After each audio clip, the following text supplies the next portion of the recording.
My name's Thomas Waddle. This is the Whisky Sour Hour, episode 6.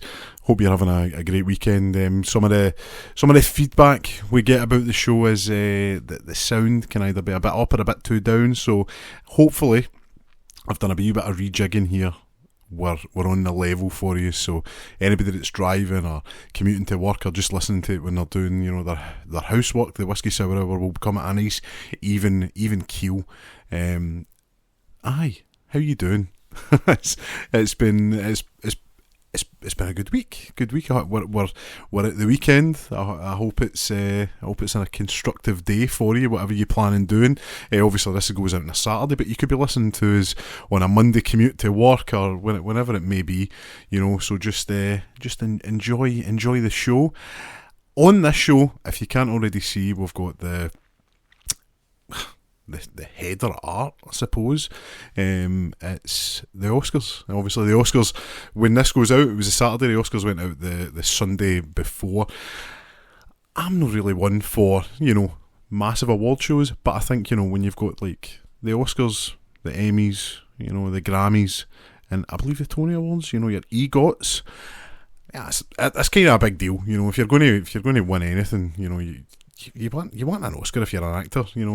People lost their minds a little bit when Timothée Chalamet, who was nominated for a Best Actor for Complete Unknown, playing Bob Dylan, came out after winning an award at the Screen Actors Guild, and said that he wants to be like the kind of Michael Jordan, but for us it'd be like the Messi or the Cristiano Ronaldo of the acting world, and people are up in arms about that. But if you want to be the best at something, you have to be aiming so high. So I respect you've got to respect kind of that there. So yeah, the Oscars is the big one, isn't it? Everybody wants to win it. You can win a BAFTA, not winning a BAFTA, a Screen Actors Guild Award, but the bragging rights come with the Oscars. So what I've done is I've compiled a list. Obviously you've got your big sexy, your best actor, best picture, all that kind of stuff. They're the ones that you kind of talk about. There obviously is best international film. Listen, that's great. I've not put that in the list, but obviously it's the 97th Academy Award. If you want to go back and look at it, it is there. It is there. We're going to hit the big hitters at the end of the day. That's what the show's about. It's almost like if you watch like a boxing or a UFC, the Oscars, the way it plays out, you've got your pre-show or your preliminary fights, and it's like people up and comers. It's the same with the Oscars. Like your best lighting, and it's not taking anything away from it, but the sexy awards are your acting awards. It's the technical awards are still, if you win an Oscar for like sound editing, like a movie lives or dies on how good it sounds, but the headline grabbers are your best actors and best actresses and that kind of stuff. So kind of going into the awards, you had like the kind of out and out favourite, maybe a month ago, was a film called Emilia Perez, about a drug lord, a Mexican drug cartel lord, who wants to transition from being a man to a woman, and it's a musical. If anybody's seen the clips on it, I don't know how you can take it seriously. The clip that I saw, you've got Zoe Saldana, who spoiler, won her award. It's trying to find out how an operation like this takes place, and I don't even want to spoil it for you. Just go and Google Emilia Perez song, and you'll get a clip. It's the most ridiculous thing ever, and I thought it was a parody. I believe it is, like, it's got comedic moments in it, but it certainly would have took me out of the film. This tonal whiplash. You've got a drug baron, and this song comes on, so it would take me out of it. But going into that, you had obviously Emilia Perez, 13 nominations. And it kind of blew up because the Spanish actress Carla Sofia Garcon, who was actually the first openly transgender performer to be nominated in an acting category, said some controversial things, back a couple of years back on Twitter, and it's obviously came out in the kind of light of things because you're under a microscope when these are on show, the Oscar push for the film itself fell apart, but the actors in that, were still involved, but the actual film fell away for it. It's 13 nominations. It's one of those ones. Obviously, you have the movies you like through the year, and you want to see them do well. I was a massive fan of Dune 2 last year. Dune.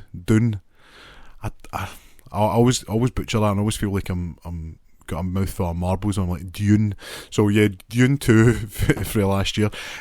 I would have nominated it for best score, but unfortunately, from what I've read, I find this hard to believe. The score has too much of the original music, because obviously there's a thing called leitmotifs. So if you're listening to a film, Lord of the Rings is the best example of it, like the Shire theme. I'm not going to hum it, but anybody that saw Lord of the Rings or has even a fleeting understanding of it knows the the Shire theme, and it puts you in mind of that. Now Dune has a great suite when it comes to music, but apparently it has too much of the stuff in it. I think it was the best score, and it was snubbed for the likes of best film, which I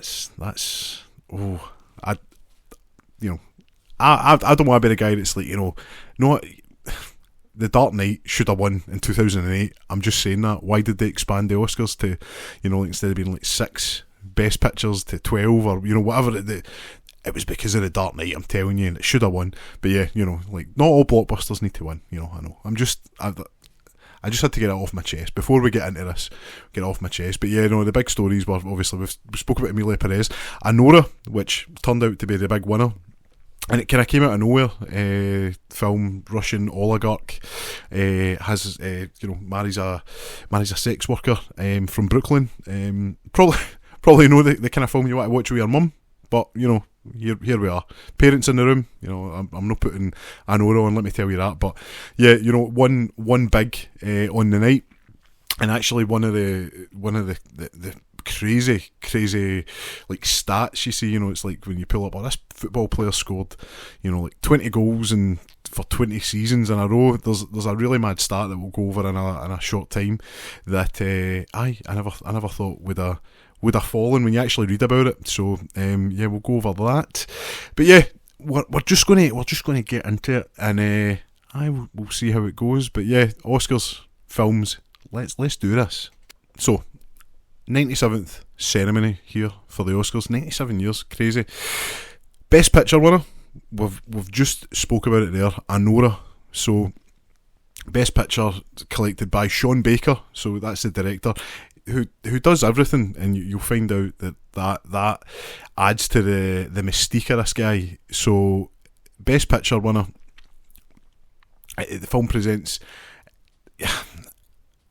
a compassionate portrayal, I suppose, would be the best way to put it. We've all seen Pretty Woman, but that's a pretty.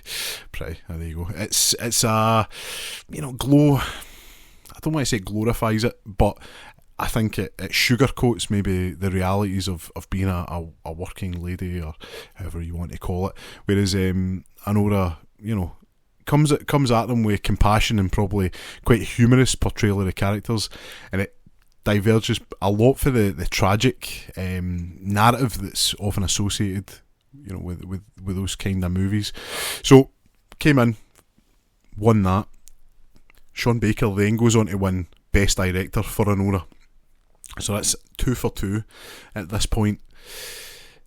Best Actor. So I think if you're an actor or actress and you want to win anything, for all it's like best supporting, best.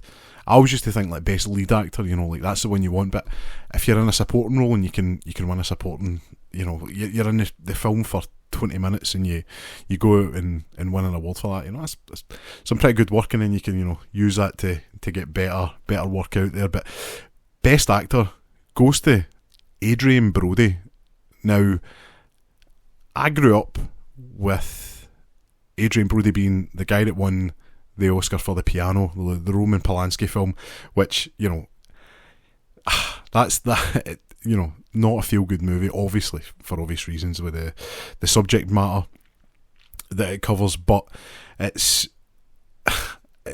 23 year gap, so it's the longest gap between Oscar wins, and he had a pretty iconic speech after winning this one. And I say iconic, I mean it's cringy as anything. It's probably the worst acceptance speech. It's the longest acceptance speech of all time, which we've just said it's the 97th Oscars. That is that's some doing that our man Adrian Brody done there. But a small tidbit for anybody that's around my age that grew up in the kind of mid 2000s.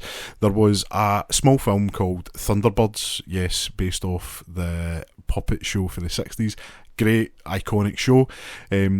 One of the characters, or one of the Tracys, which is the name of the family for the film, Alan, who was the main character in the show, or sorry, in the movie, but shouldn't have been. It should have been like everybody. But I digress. We could end up in a Thunderbirds chat here for a little while. But yeah, the actor that played him was Brady Corbett, and he's the director of The Brutalist. So if you go back and watch that film, it's utter cheese. I'm not going to say it's bad, but it's one of those ones. It could have been so much better. But yeah, Brady Corbett then 21 years later goes on to direct probably it's probably one of the most acclaimed films. I didn't want to overblow it there. It's 3 hours. It has an inbuilt intermission in the middle of it, which, to be fair, I've been to I've been to a lot of 3 hour films. Not all of them have intermissions, and you're struggling usually by the second hour. There was a little bit of controversy with this, but there was AI used, I believe, for some shots. It was used to basically set them up, but the kind of big and controversy that came from the artificial intelligence that was being used was the dialects, because basically the film is about Hungarian refugees coming to America after World War II. The dialect for the main actors, Adrian Brody and Felicity Jones, they wanted the dialect to be that perfect that they used AI to enhance it. It's pretty dubious if you ask me. I don't think it ruins the chances of, or it obviously didn't because he won, but I don't think it should ruin the chances of you getting it, because at the end of the day it's no changing. It's like a tiny facet, but obviously with all the talk about AI and the way it's going, and we've spoke about it in the past, in the last couple of episodes of the show. Obviously I use AI art for the show, but again it's due to budget reasons and stuff. When you've got a movie like this, again, the I don't want to say the excuse, but the reasoning behind why it was used was budget reasons. But when you've got dialect coaches and and I suppose if you're Hungarian and you're hearing it, it's probably it's probably busting your eardrums the same way when you're watching something with Scottish actors, or any actor that speaks with your dialect or language. It can be brutal. And I funnily enough, just a wee sidebar here, I don't watch Peaky Blinders, but I do know that there is a Scottish villain in it eventually. One of the worst accents I've ever heard. I'm just putting it out there. I don't know why you couldn't get a Scottish actor. I believe the fella's Irish. I don't know what's going on there. That's very poor. But anyway, back to The Brutalist. Adrian Brody winning. Film's critically acclaimed. Felicity Jones doesn't win Best Actress. That goes to Mikey Madison from Anora. Main actress, so she is the actor that plays Annie in Anora. Her performance has been celebrated for its authenticity and its depth. I've taken notes here. I don't know. I don't normally do this. I've taken some notes. I wrote them down. I've put authenticity, thinking, I'm going to be able to say that fluently throughout the day or throughout the chat here. But yeah, so our acceptance speeches went down in I would say history. It's getting huge waves online just for the support of the sex worker industry.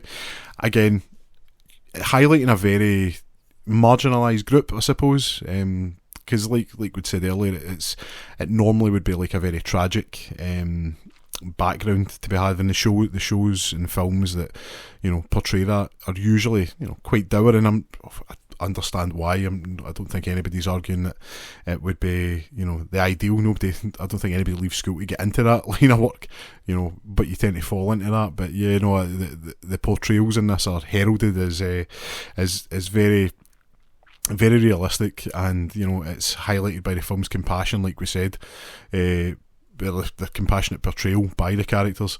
So that one's there. Best supporting actor was won by the one Kieran Culkin, Macaulay's younger brother, who played Fuller in the most iconic scene, in my opinion, Home Alone. The Pepsi can. I've always wanted to try it. I'm sure it's great. But yeah, Kieran Culkin won that and had, again, probably the best speech of the night, in my opinion.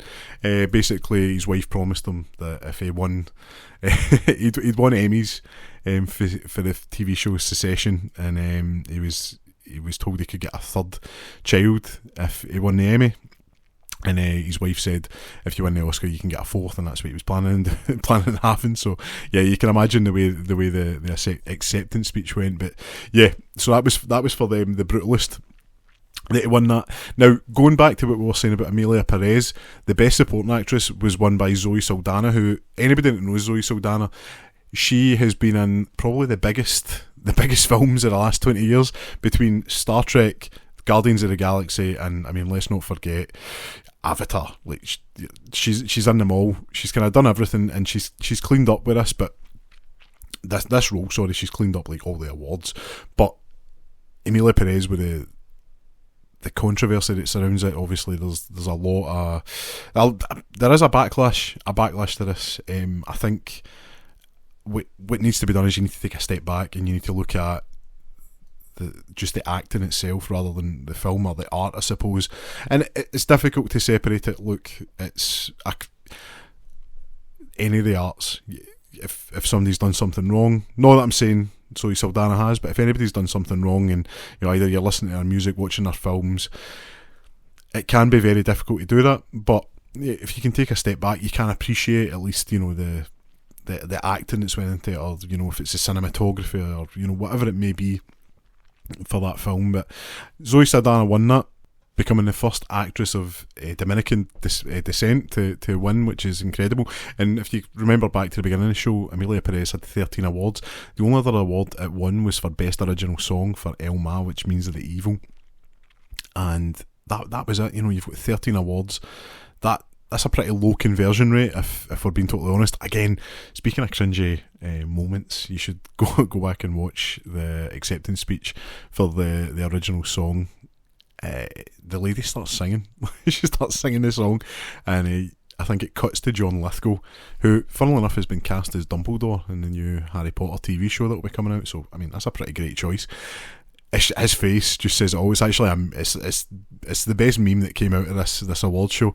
So I would go back just to watch that. You know what it's like. You sit down and watch these, and you end up just skipping to the awards being announced and the reaction before and after. It's the best bit, and as I say, John Lithgow has the best awards for that. So yeah, 13 noms, 2 wins. That's a low conversion rate there. So coming back to Anora and what we were saying before, they actually went out and won the Best Original Screenplay as well. Again, Sean Baker, the director for that one.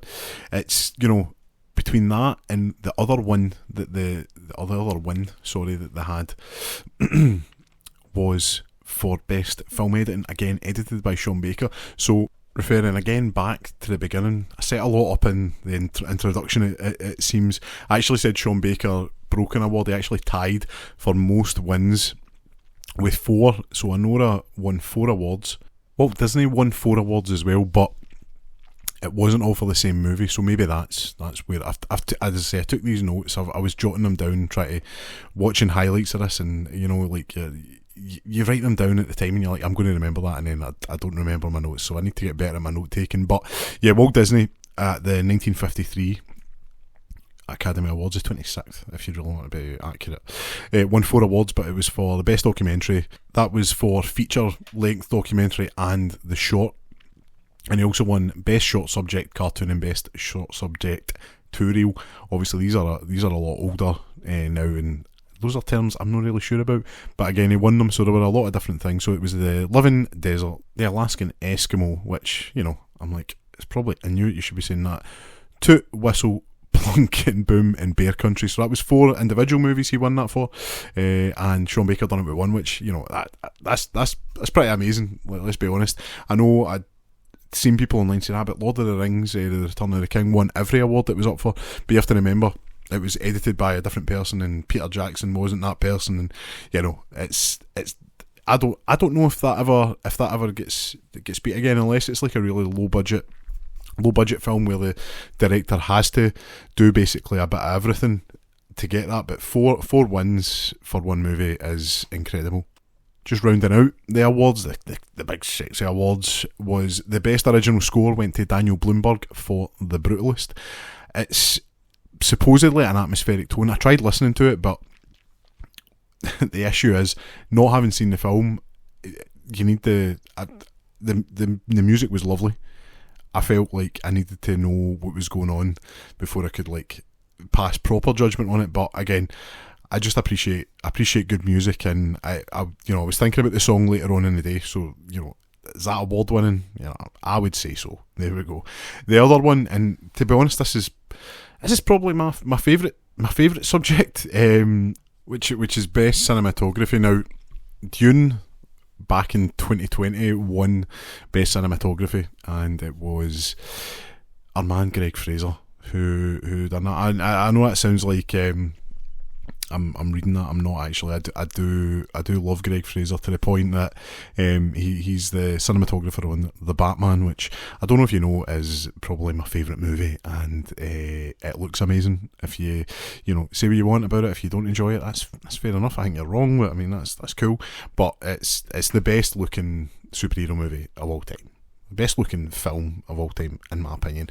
And Greg Fraser is the man who sorted that out. And Matt Reeves, the director, had stuff to do with that as well. Obviously, we've said that, but it was big Greg, and he done Dune 1, and he done Dune 2 as well. Now it was nominated, and unfortunately, it didn't win, but it did go to Lol Crawley, who was the cinematographer in The Brutalist. So I find it hard to get to the cinema these days just because of how busy it is, and let's be honest, it's not as cheap as what it once used to be. Remember Orange Wednesdays? That was, the best. I think he done it for a little while, and I know you can do the Meerkat Tuesdays, but it's just not the same. But yeah, no, I do find it difficult to get to them, especially like we'd said, obviously this is a 3-hour film, so once it comes out I will watch it, and I have no doubt it's good. But again, going back to that AI controversy, what's going on with that, let's have a look. I find it hard to believe that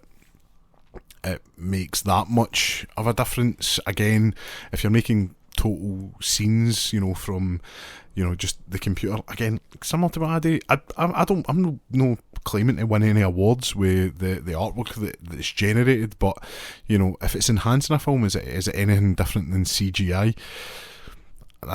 That's a debate. I'm sure there's people at the Royal Conservatoire that are chucking their laptops against the wall at the very thought of me saying that. But I'd like to sit down and speak to somebody that could at least enlighten me into the major issues. I think a little bit of tweaking here and there is maybe okay, but I don't want anybody losing jobs on it.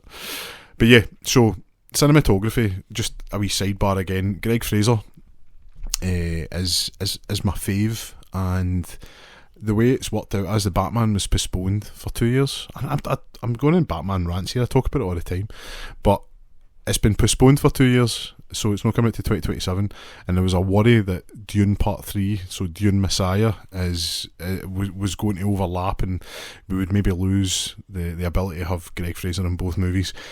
Thankfully, it doesn't seem like that's going to be an issue, so I can sleep well knowing that. But yeah, just cinematography just as a whole, I think if I was going to do anything with regards to cinema, I think that's probably what I'd be drawn to.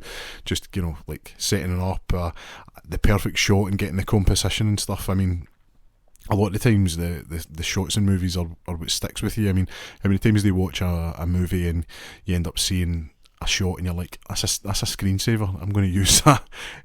Some of the best movies have that. I mean, going back to, even the likes of The Godfather, some of the shots in that, beautiful. So yeah, cinematography is probably my favourite award. The acting ones are great, and the score one can be good if the one I like actually wins.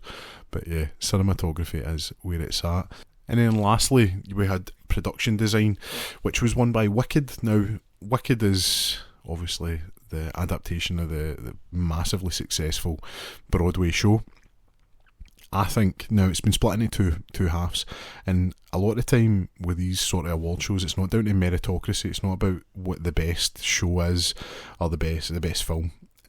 A lot of the time it's down to somebody's put the graft in, and they're getting their rewards for it. So if we spoke about Lord of the Rings earlier, and the Return of the King, which was the third in the trilogy, had 13, I believe 13 awards, and it won them all. It was either 11 or 13. I think it was 11 actually. It won them all, but it was almost like the Academy's gracious way of saying, you're very good. It's sort of a wee pat in the back. So Wicked, if you don't know, is actually 2 parts, or the films are anyway. It wouldn't surprise me if next year it sweeps, or whatever awards it's in for. People are going crazy for it now. I think this year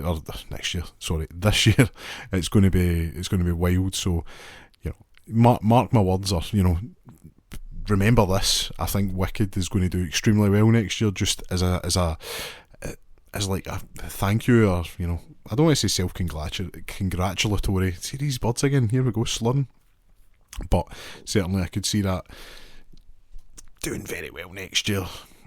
And that was like the big kind of hitters. Obviously there is the technical ones, and I'm not diminishing them. You could go through them and it would be, would be here all day. It wouldn't be the Whisky Sour Hour anymore, it'd be the Whisky Sour Afternoon. But that has been the 97th annual Oscars.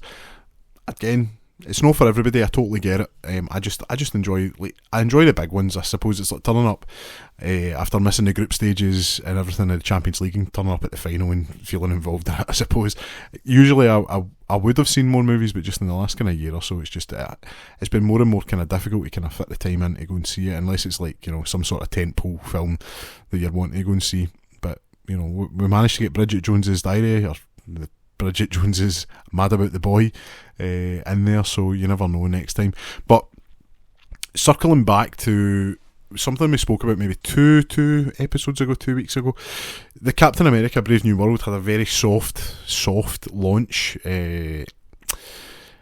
Overall, basically, we've spoke about the struggles of Marvel recently, and it's not looking good for Captain America. So the Rotten Tomatoes, which, if you like a film, you like a film, you don't need to go by that, but the kind of general reviews aggregate of the film is out of 100, 48%, so that makes it rotten. So it's one of the lowest rated Marvel films. The box office, when it first came out, it made 88 million in the United States. Over the 4-day weekend, because it was the President's Day weekend, it made 100 million. That's inflating the numbers. A weekend is, your 3 days, your Friday, Saturday and your Sunday. Remember, if you can remember, when we cast our minds back a couple of episodes, if you cast your minds back to the episode where we spoke about it, I spoke about the second week drop being really interesting. If you want it to be under 60%, Captain America's was 68.3%. So instead of being 88 million, it dropped down to 28 million, and the following week it lost another 47%, and it was down to 14 million. That's pretty diabolical numbers, especially for a film that cost nearly, it's claimed 180 million, but it's going to be more than that. And the way you look at films is, as soon as it goes above its budget, as in, like it makes more money in its budget, that does not automatically mean that it's successful. Usually what you need to do is you times the budget by 2.5, and you're kind of getting close to where it is. So ideally it would want to be making around the kind of 600 to 700 million mark to at least even break even. It's been pretty disastrous There also has been set leaks and, sorry, not set leaks, like art leaks, shall we say, concept art leaks from the new Avengers film. And raising a lot of eyebrows. I'm not going to talk about them too much here, just because I don't want to spoil anything. I like to kind of go into these things quite blind. You know, I try and avoid trailers as much as possible. But it's interesting to say the least. I would, if you want to go and look at them, they're easy enough to find. But bringing back such characters as She-Hulk, which anybody that saw that show will know it was pretty diabolical. So I just feel like you're inviting complaints in for people. You're going to get it. I had its moments. I will say it was quite funny, that show, but to have the character come back, the writing better be good. That's that's all I'll say. But 3 weeks out, going back to Captain America, 180 million budget and a box office of 345.6 million. That is that's poor. That's poor. I don't know how anybody for this comes out. I mean, I'm talking about actors wise here. I don't think you come out this really unscathed. I think it's probably going to damage the brand a lot more than, say, something like the Eternals, which it was nobody's. Captain America, I would argue against. I would say Iron Man had a better trilogy, but out of all the Marvel movies, I would say it's Captain America. You think quality with that, and this is a major misstep in the whole. So you've got two more movies. You've got Thunderbolts coming out in May, and then you've got Fantastic Four in July. After that, you're right into the Avengers, and you can say you want, the TV shows that are out. Daredevil's just started, and it's getting good but not great reviews. All it takes is one movie to turn things around. So hopefully one of the two movies, as in Thunderbolts or Fantastic Four, are good. Otherwise, I think Avengers might be in big trouble, and they've not even started filming it. It's coming out in just over a year, and maybe a year and 3 months. That's major, especially when you need to worry about the likes of your CGI getting finished and not having to work people to the absolute bone for that. So it's going to be interesting to see how it goes. Pivoting away from films, we'd also spoke about games recently. I don't think really much has been happening. Nothing in my radar, but a pretty big one is anybody that grew up in the 2000s, maybe late 90s, 2000s. Obviously, it was a very extreme time to be around, as in extreme sports. Tony Hawk's Pro Skater 3 and 4 are getting remastered and put into one package. I cannot overstate just how important. I was thinking about, is it under or overstate? I cannot overstate just how important that is for not just myself, but any kind of teenager that played those games growing up.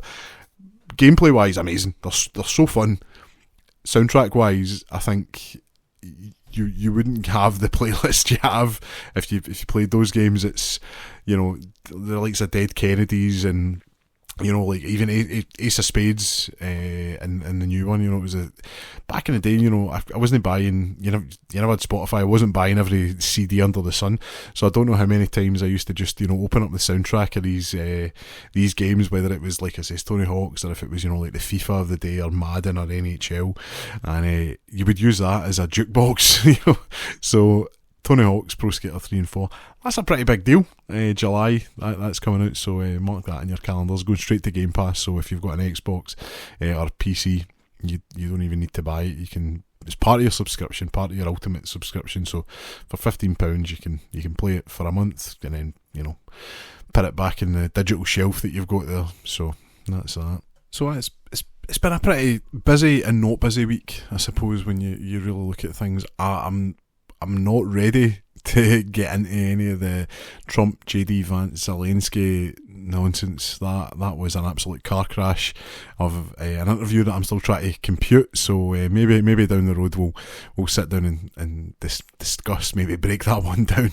But we'll table that one at the moment and just see how things plan out. But let's just try and keep it light. And I know we're not our usual, selves, as in time wise today. You know, we're 35 minutes in. It's been good. I don't want to force. I don't want to sit here and try and coax out a conversation when, you know, the last thing you need is that you just want to relax and have a good Saturday. So, off the back of that, thank you so much for listening. I know it has been short, but short and sweet is the way forward. If you wouldn't mind sharing, that sounded like a cut there. It definitely wasn't. I was just trying to think of something nice to say. If you wouldn't mind sharing, liking, subscribing, even leaving a little review, whether it's in Facebook, YouTube, on the Spotify podcast, the Amazon podcast, the Apple Music podcast, which, by the way, thank you so much for the support that's been on there. It has been superb. And also Pocket Cast as well, which is where we are. It's one of the new sites that we're on, just because we want to reach as many people as possible, and it's been going really well so far. If you wouldn't mind dropping a link, follow, sharing, if you're really enjoying it, you know, leave comments. That's what we like to see. But if there's anything you want to talk about, remember you can get in touch at contact@thewhiskeysourhour.com. That's pretty much been it. I hope you have a great day, no matter what you're doing. I've been Thomas Waddle. This has been the shortest Whisky Sour Hour. Cheers.